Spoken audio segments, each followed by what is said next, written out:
Vous voulez savoir qui va être champion, qui va être européen et qui va descendre dans notre championnat de Belgique de foot? Eh bien, on n'en sait rien. Mais voici quand même 5 choses à savoir juste avant le coup d'envoi.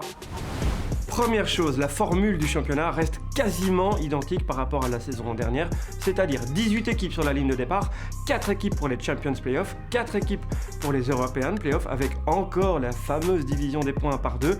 Mais ce qui change, c'est tout en bas du classement où il y aura désormais 3 descendants plutôt que 1, parce que la saison prochaine, il n'y aura que 16 équipes dans notre championnat. Ça va donc jouer des coudes en bas du classement.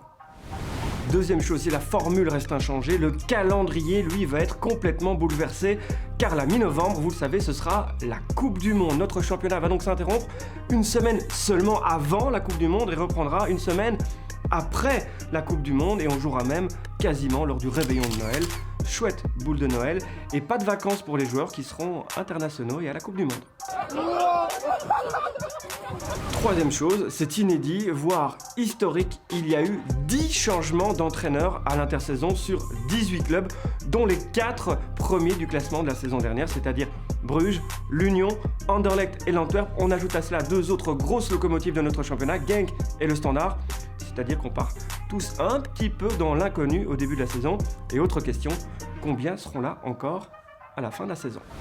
Quatrième chose, le favori pour le titre, je pense que ce sera Bruges ou le club de Bruges.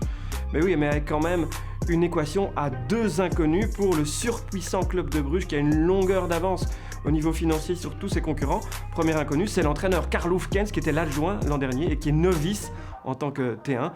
Deuxième inconnu, on les annonce sur le départ, Charles de Ketelaar et Noah Lang, et s'ils devaient partir tous les deux, est-ce que Bruges saura les remplacer au niveau qualitatif, car ils auront les moyens pour acheter qui ils veulent au niveau offensif, mais est-ce qu'ils seront aussi bons, les remplaçants, que les anciens titulaires? Bonne question, non? Alors son concurrent pour le titre annoncé et qui est le plus actif en termes de recrutement, c'est l'Antwerp, nouveau directeur sportif, le Hollandais Mark Overmars, nouvel entraîneur, un autre néerlandais, Mark Van Bommel, ancien joueur quand même du Barça, du Bayern Munich et de l'AC Milan, entre autres, et déjà quelques nouveaux visages, dont le Diable Rouge, Toby Alderweireld, qui va montrer, ou qui va vouloir prouver sous nos yeux que non, il n'est pas fini. Toby or not Toby, autre question. Et enfin, 5e et dernier point, quelles seront les ambitions de nos clubs bruxellois et wallons? On va commencer par l'Union, qui a perdu son buteur, Undav, et qui a perdu son entraîneur, Mazou, remplacé par son ancien adjoint, Karel Gerhards, lui aussi novice à ce poste-là. Est-ce que l'Union pourra poursuivre la belle histoire? Est-ce que ce sera encore une surprise de le revoir au plus haut niveau? C'est à voir. Anderlecht a lui donc chippé l'entraîneur de son voisin bruxellois. Mazou est arrivé pour remplacer Kompany. Changement de style donc, changement de dispositif tactique et changement d'attaquant également pour le Sporting d'Anderlecht. Et on l'a annoncé, Mazou en premier. L'objectif, c'est d'obtenir enfin un titre 5 ans après le dernier. Il y a du boulot. En parlant de style, Charleroi a gardé Edouard avec un noyau assez stable, mais a encore perdu son buteur. Cette fois, c'est Bayo qui est parti. Mais Charleroi l'annonce, il veut encore aller chercher l'Europe à l'issue de la saison. On finira par y croire, peut-être un jour. L'Europe, ça semble l'objectif maximum pour le Standard, où le propriétaire américain a surtout pour l'instant changé la structure du club et où le meilleur transfert semble aussi là pour l'instant l'entraîneur norvégien Ronny Deila. Les renforts arrivent tout doucement au compte-gouttes. Est-ce que ce sera suffisant pour retrouver une place dans le haut du tableau?